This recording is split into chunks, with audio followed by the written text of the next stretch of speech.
guys, Peekapone here, making a return to discuss episode 1, part 2 of My Little Pony Friendship is Magic. After a brief recap, it's time for our friends to band together to defeat Nightmare Moon. Well, sorta. First, Twilight has to stop being so antisocial with everyone. And a quick note before we get started, I just want to thank everyone for your lovely comments on episode 1. I love the fact that you all think I'm so cute. So in this episode, I hope to be bringing more of the cute and more of the fun. And without further ado, let's get things underway. So we pick up this episode with, you guessed it, more breaking and entering, this time from the main 5. I say main 5 because Twilight already lives there. Duh. So right here, Twilight is just briefly recapping all the stuff that we already know about Nightmare Moon. At this point, she has no idea how the elements work, but fortunately, Pinkie Pie is here to give us the answer. Apparently, despite being a book nerd loving pony, Twilight does not know the basic function of a library. Yes, when Equestria is faced with the greatest tyranny it's probably faced in like the last 10 years, the main 6 band together and do what any other heroes would do. They read a book. Okay. Well, we have to get our knowledge from somewhere, I guess, as the evil tendril of death looks on. Now our story takes us to a new place in Equestria. We call it the Everfree Forest. Yes, apparently a forest with self-moving clouds is enough to scare any pony. You're probably wondering why I haven't spoken much about what I dislike and what I like about this episode so far, and that's because it's just been a whole lot of recapping and I kinda just wanted to mess around for a little bit. But now let's get into some serious business, guys. Nightmare Moon is a real threat. She's about to challenge the main 6 both mentally and physically. Now, I like this scene because instead of just saying that the Everfree Forest is a straight up scary place to be, Rainbow Dash is going to take the time to explain, in her own way, of why it's so scary to these ponies, and it basically just falls down to a fear of the unknown. Epic Pegasi saving action time. Okay, and now the real test begins, and first up to be tested is that apple-loving pony, Applejack. Now, I don't agree with her test at all, because it's more a test of trust than it's a test of honesty, because Applejack is saying, "Fall, you'll be safe, trust me," not, "Fall, I'm honestly telling you it's safe." After saying that though, it does kind of sound like a test of honesty, but it still falls more in the category of trust in my view. I think it just could have been done in a whole nother angle that came across a whole lot better. Also, Applejack jumps down the side of a mountain. Do a barrel roll, Rainbow.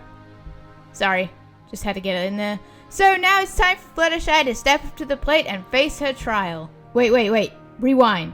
Damn, Rarity, right in the face. Wow, talk about girl power. Sorry, I just had to address that for a second. Also, nice fro, Rarity. Perhaps I should try and change your whole look like you tried to do Twilight now, huh? Yeah, that's what I thought. I believe I can fly. I believe I can touch the sky. That wasn't flying, that was falling with style. Well, when all else fails, it's time to charge, right? Objection! That's fucking stupid! But Fluttershy has other ideas by choosing to copy an old fable by pulling the thorn out of the lion's paw.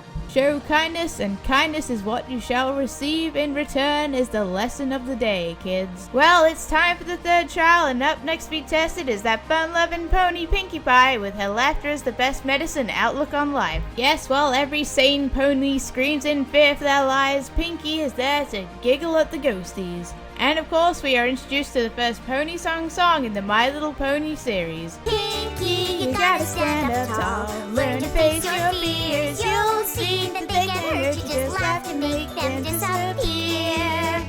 Ha, ha, ha. So, yeah, a very fun song to sing along and bounce around to. Unfortunately though, although it's good, it becomes quite forgettable later on in the series when the songs become a lot more better and a lot more dynamic. But still, it's definitely a very good song to teach kids how to overcome their fears. Also, very unexpected. You kind of expect singing to be for movies and stuff, not for cartoon series, although you do get the occasional cartoon that does include singing, and obviously this is one of them. Next up in the Nightmare Moon Challenge is Rarity. This scene... yeah, okay, we get it. She's a fashion pony, Hasbro. She likes fashion. So yeah, we are about to be introduced to the most effeminate sea serpent in TV history, Stephen Magnet. Now, don't get me wrong, I don't have anything about his character personally or anything about him, it's just kind of, all the other trials were just not like this one. They've all been facing like wild and angry beasts, and this is just kind of not fitting in with the rest of the episode for me. Sorry, but it's not. Okay, so despite not being a very fearful trial, it is in fact a good example of generosity where Rarity lops off her own tail and sticks it onto the guy's moustache, which now just looks terrible and uneven. I mean, personally, I would have just shaved off the other half and waited for it to grow back, but whatever, this sea serpent seems to like it. And now for the final test on the road through Everfree is the broken down bridge. Yes, the ponies may have just gone a bridge too far. Yep, I just said that, and now it's up to Rainbow Dash to fix the bridge so that the ponies can carry on with their journey to the elements of harmony. Sounds easy enough, right? But nope, Nightmare Moon has her other ideas and tries to get Rainbow Dash to give in to her temptations and join the Shadow Bolts in exchange for leaving her friends behind, which of course wouldn't have affected them too much because Fluttershy can still fly and she would have been able to fix the bridge. But anywho, it's a very good test of loyalty either way. Plus, I really like the scene because, let's face it, the Shadow Bolts are just cool, and I think they should come back for an actual episode, like Shadow Bolts versus the Wonder Bolts versus Rainbow Dash. Like, 3-on-3, let's go. Let's make it a thing, guys. Nah, but seriously, Shadow Bolts need their own episode. After finally choosing her friends over temptation, Rainbow Dash returns, and I really like the scene just because Shadow Bolts. I think I already said it. Shadow Bolts. Awesome. Now it's on to actually locating the physical elements of harmony. Well, kinda. With the elements of harmony currently in a state of rest, it's up to the main six to find the way to unlock them. Now, I'm pretty sure leaving your friend behind whilst the Dark Celestial Princess is going on a rampage is a bad idea. Now, I understand why they did this, because they needed Twilight to dive into the magic beam of vortexness so that she could have a one-to-one with Nightmare Moon, but it's just kind of one of those other characters be stupid for the sake of plot scenario. I mean, normally you would try and stay to help think of the solution together, not just kind of leave for the sake of leaving. Getting close to the end of the episode now with the final confrontation with Nightmare Moon. And like every other cartoon character in history, Twilight is going to try blind rushing for the win, and it actually works. Yes, teleportation is the ultimate cheat code. And now for something that hasn't happened in My Little Pony since probably forever, cartoon violence. I still remember being quite shocked when I first saw that clip because really, I never expected it from the My Little Pony universe. Then again, I never really expected half of what's happened so far to ever happen in the My Little Pony universe. I really honestly expected sparkles, rainbows, let's be friends kind of deal. Not this whole anime direction they decided to go on, which I'm so happy they decided to do. And it's probably one of the many reasons why I like the show in general. I mean, let's face it, if it wasn't for the show's history, if it was made in Japan and it was originally an anime, we wouldn't face half the ridicule we do now for watching it.